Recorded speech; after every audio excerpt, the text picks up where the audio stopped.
ഇസ്താംബുളിലെ Hagia Sophia ഇപ്പോൾ വാർത്തകളിൽ നിറഞ്ഞു നിൽക്കുകയാണ്. ആദ്യം ക്രിസ്ത്യൻ ചർച്ച്, പിന്നെ മുസ്ലിം പള്ളി, അതിനുശേഷം മ്യൂസിയം, ഏറ്റവും അവസാനം ഇപ്പോൾ വീണ്ടും മുസ്ലിം പള്ളി. ഇങ്ങനെ പരിവർത്തനം ചെയ്യപ്പെട്ട ഹാഗിയ സോഫിയയുടെ ചരിത്രത്തിലേക്കും അതിൻ്റെ ഉള്ളിലെ കാഴ്ചകളിലേക്കുമാണ് ഇത്തവണ ട്രാവൽ ഉലകം സഞ്ചരിക്കുന്നത്. തുർക്കികൾ ഹയാ സോഫിയ എന്ന് വിളിക്കുന്ന ഈ പ്രശസ്ത ചരിത്ര സ്മാരകം 2 തവണ നേരിട്ട് പോയി കണ്ടിട്ടുണ്ടെങ്കിലും അന്നൊന്നും തന്നെ ഇങ്ങനെ ഒരു വ്ളോഗ് ചെയ്യണമെന്ന് ഉദ്ദേശിച്ചിരുന്നില്ല. എന്തായാലും അത് ചെയ്യേണ്ട സന്ദർഭമാണ് ഇതെന്ന് മനസ്സിലാക്കുകയാണ്. അങ്ങനെ പടയോട്ടങ്ങളെയും ഭൂകമ്പങ്ങളെയും ഒക്കെ അതിജീവിച്ച ഹയാ സോഫിയയിലേക്ക് നമ്മൾ പോവുകയാണ്.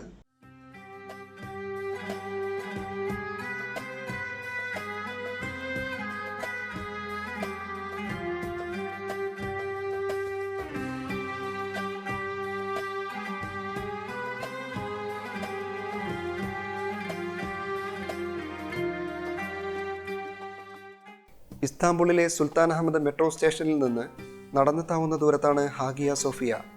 ബ്ലൂ മോസ്ക്, ടോപ്കാപ്പി പാലസ്, ഭൂഗർഭ ജലസംഭരണി തുടങ്ങി പ്രശസ്തമായ ചരിത്ര ഇടങ്ങളൊക്കെ ഈ സ്റ്റേഷന് തൊട്ടടുത്ത് തന്നെയാണ്. യൂറോപ്പിനെയും ഏഷ്യയും വേർതിരിക്കുന്ന ബോസ്ഫറസ് കടലിടുക്കിൻ്റെ തീരത്തോട് ചേർന്ന് ഇസ്താംബുളിലെ യൂറോപ്യൻ ഭാഗത്താണ് സഞ്ചാരികളുടെ ഏറ്റവും പ്രിയപ്പെട്ട ഈ പ്രദേശം. കടലിൽ നിന്നുള്ള കാഴ്ചയിൽ ഹാഗിയ സോഫിയയും ബ്ലൂ മോസ്കിനെയും പെട്ടെന്ന് തിരിച്ചറിയാനുള്ള വഴി മിനാരങ്ങളുടെ എണ്ണമാണ്. ബ്ലൂ മോസ്കിന് 6 മിനാരങ്ങളുള്ളപ്പോൾ ഹാഗിയ സോഫിയയ്ക്ക് 4 മിനാരങ്ങളേ ഉള്ളൂ.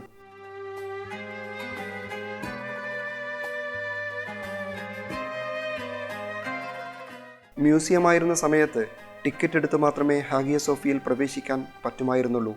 പള്ളിയായി മാറ്റിയതോടെ ഇനി ടിക്കറ്റ് ഉണ്ടാവില്ല. ക്രിസ്ത്യാനികളുടെയും മുസ്ലിങ്ങളുടെയും ആരാധനാലയമായിരുന്നു എന്നതിനേക്കാൾ 2 വിശ്വാസങ്ങളുടെയും ചിഹ്നങ്ങൾ കെട്ടിടത്തിലുടനീളം ഇപ്പോഴും കാണാനാകുമെന്നതാണ് ഇവിടത്തേക്ക് സഞ്ചാരികളെ ആകർഷിക്കുന്നത്.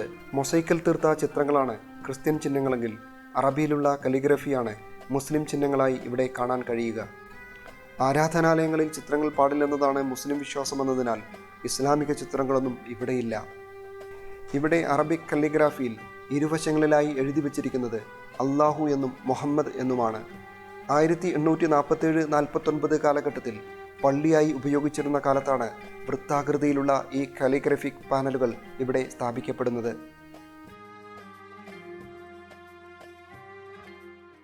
മുകളിൽ കുംഭഗോപുരത്തിൽ കാണുന്നത് കന്യാമറിയത്തിൻ്റെ മടിയിലിരിക്കുന്ന ഉണ്ണിയേശുവിൻ്റെ മൊസൈക്ക് ചിത്രമാണ്. AD 867 ഈ മൊസൈക്ക് ചിത്രം. മിക്ക യൂറോപ്യൻ ചർച്ചുകളിലും കാണാറുള്ള ആപ്സ്, അതായത് അർദ്ധവൃത്താകൃതിയിൽ പുറത്തേക്ക് തള്ളി നിൽക്കുന്ന ഭാഗത്തിൻ്റെ മുകളിലെ കുംഭയിലാണ് ഈ ചിത്രം. മുസ്ലിം പള്ളികളിൽ പ്രാർത്ഥനയ്ക്ക് നേതൃത്വം നൽകുന്ന ഇമാം നിൽക്കുന്ന മിഹ്റാബും ചിലയിടത്ത് പുറത്തേക്ക് തള്ളി നിൽക്കുന്ന വിധം പണിയാറുണ്ട്. ഇവിടെ ചർച്ചിൻ്റെ ആപ്സിലാണ് മിഹ്റാബ് ഉണ്ടാക്കിയത്. ഈ മിഹ്റാബിൻ്റെ അടുത്തു വച്ചിട്ടുള്ള വിളക്കുകൾ 16-ാം നൂറ്റാണ്ടിൽ ഹംഗറി ഓട്ടോമൻ സാമ്രാജ്യത്തിൻ്റെ ഭാഗമായിരുന്നപ്പോൾ അവിടെ നിന്ന് കൊണ്ടുവന്നതാണ്. പ്രാർത്ഥനാ സമയം അറിയിക്കുന്ന ബാങ്ക് വിളിക്കാനും മറ്റുമായി മുഅദ്ദിന്മാർക്ക് ഒരുക്കിയിട്ടുള്ള ഈ മണ്ഡപം അധികം പള്ളികളിലും കാണാത്തതാണ്. ക്രിസ്ത്യൻ ദേവാലയമായിരുന്ന കാലത്ത് പൗരസ്ത്യ റോമൻ സാമ്രാജ്യത്തിൻ്റെ ചക്രവർത്തിമാരുടെ കിരീടധാരണ ചടങ്ങ് നടന്നിരുന്നത് ഈ അടയാളമിട്ട ഭാഗത്തായിരുന്നു. വെള്ളിയാഴ്ച പ്രാർത്ഥനയോടൊപ്പമുള്ള പ്രഭാഷണം നടത്താനായി ഉപയോഗിക്കുന്ന ഈ മെമ്പർ 16-ാം നൂറ്റാണ്ടിൽ സുൽത്താൻ മുറാദ് മൂന്നാമനുണ്ടാക്കിയതാണ്. അദ്ദേഹത്തിൻ്റെ കാലത്ത് തന്നെ ഇവിടെ കൊണ്ടുവന്നതാണ് BC 4-ാം നൂറ്റാണ്ടിന് മുമ്പുള്ള ഈ മാർബിൾ ജാർ. വിശേഷ ദിവസങ്ങളിൽ വെള്ളവും മധുരപാനീയങ്ങളും വിതരണം ചെയ്യാനാണ് ഇത് ഉപയോഗിച്ചിരുന്നത്.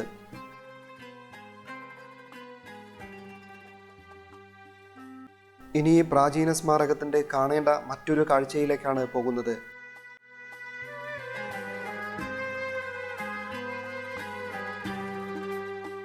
കല്ല് പാകിയ വെട്ടമധികമില്ലാത്ത ഈ വഴി ഗുഹയാണെന്നോ ഭൂഗർഭ അറയിലേക്കുള്ള പാതയാണെന്നോ തെറ്റിദ്ധരിക്കേണ്ട. മുകളിലെ നിലയിലേക്കാണ് നടക്കുന്നത്. ഈ കെട്ടിടത്തിൻ്റെ പഴക്കം മനസ്സിലാക്കാൻ സഹായിക്കുന്നതാണ് ഈ വഴി.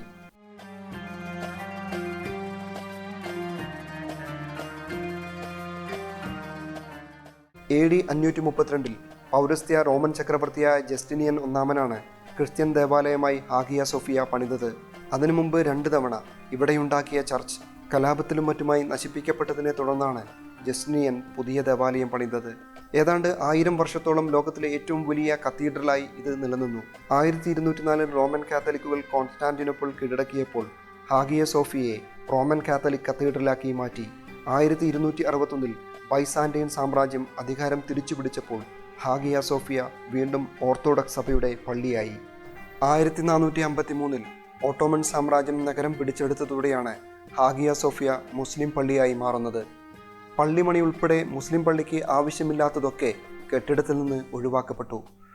ചുവരിലെ ചില ചിത്രങ്ങൾ നീക്കം ചെയ്യപ്പെട്ടപ്പോൾ മറ്റു ചിലത് പ്ലാസ്റ്റർ ചെയ്ത് മറച്ചുവെക്കപ്പെട്ടു. മിമ്പറും മിഹ്റാബുമൊക്കെ പള്ളിക്കകത്ത് പണിതു.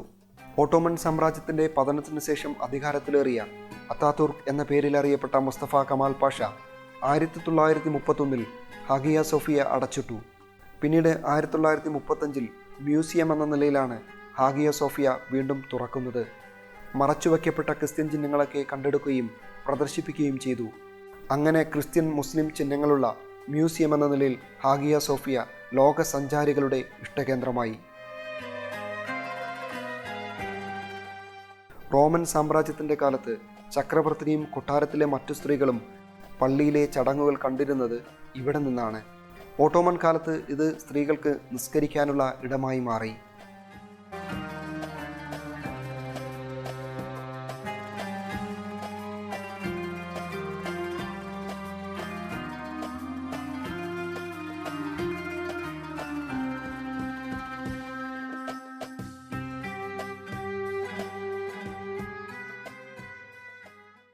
നിലവിൽ മുകളിലെ നിലയിലാണ് ക്രിസ്ത്യൻ ചർച്ചിൻ്റെ ഭാഗമായിരുന്ന ചിത്രങ്ങൾ കൂടുതൽ ഉള്ളത്.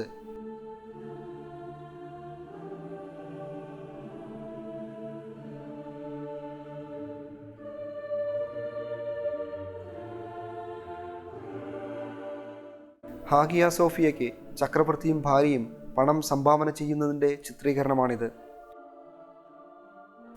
ഇവിടെ നിന്ന് ഈ ജനലിലൂടെ നോക്കിയാൽ ഹാഗിയ സോഫിയയുടെ കുമ്പയ്ക്ക് പുറകിലായി ബ്ലൂ മോസ്ക് കാണാനാകും.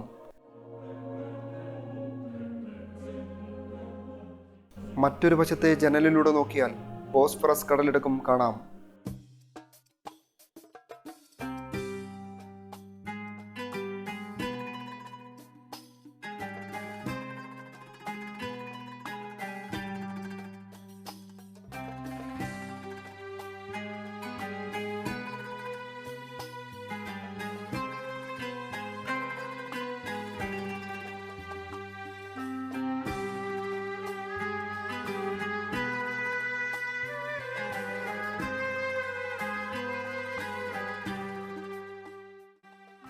ആയിരത്തി 1739 സുൽത്താൻ മഹ്മൂദ് നിർമ്മിച്ചതാണ് പള്ളിക്കുള്ളിലെ ഈ ലൈബ്രറി. 17-ാം നൂറ്റാണ്ടിലെ ഈ കലിഗ്രഫി ഖുർആനിലെ ആയത്തുൽ കുർസി എന്നറിയപ്പെടുന്ന വചനങ്ങളാണ്. നിസ്കരിക്കുന്നതിന് മുമ്പ് മുഖവും കൈകാലുകളും കഴുകുന്നതിന് 1740 ഉണ്ടാക്കിയതാണ് ഈ സംവിധാനം. ജസ്റ്റിനിൻ ഹാഗിയ സോഫിയ നിർമ്മിക്കുന്നതിന് തൊട്ടു മുമ്പ് തകർക്കപ്പെട്ട രണ്ടാം ഹാഗിയ സോഫിയയുടെ അവശിഷ്ടങ്ങളാണ് ഇത്. 415 തിയോഡിസസ് രണ്ടാമൻ നിർമ്മിച്ച പിന്നീട് കലാപത്തിൽ തകർന്ന ചർച്ചിൻ്റെ അവശിഷ്ടങ്ങളാണ് ഇവിടെ കാണുന്നത്.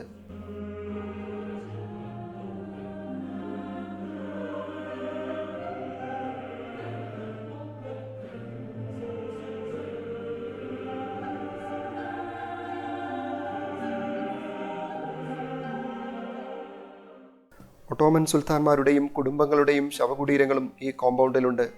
സുൽത്താൻ മുറാദ്, സുൽത്താൻ മുഹമ്മദ് തുടങ്ങിയവരുടെ ഖബറുകൾ ഇവിടെയാണ്.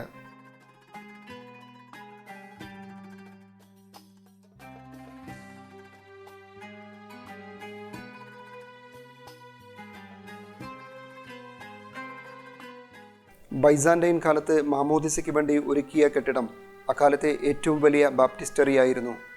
അതിൻ്റെ ഒരു ഭാഗമാണ് ഇത്. ഒട്ടോമൻ കാലത്ത് വിളക്ക് കത്തിക്കാനുള്ള എണ്ണ സൂക്ഷിക്കുന്ന ഇടമായി ഇത് മാറി. അവസാനം സുൽത്താൻമാരുടെയും കുടുംബത്തിൻ്റെയും ശവകുടീരമായി മാറ്റപ്പെട്ടു. ബൈസാന്റൈൻ ചക്രവർത്തിമാർ മാമോദിസ ചെയ്യപ്പെട്ട സ്ഥലത്താണ് ഒട്ടോമൻ സുൽത്താൻമാരിൽ ചിലർ ഇപ്പോൾ അന്ത്യവിശ്രമം കൊള്ളുന്നത്.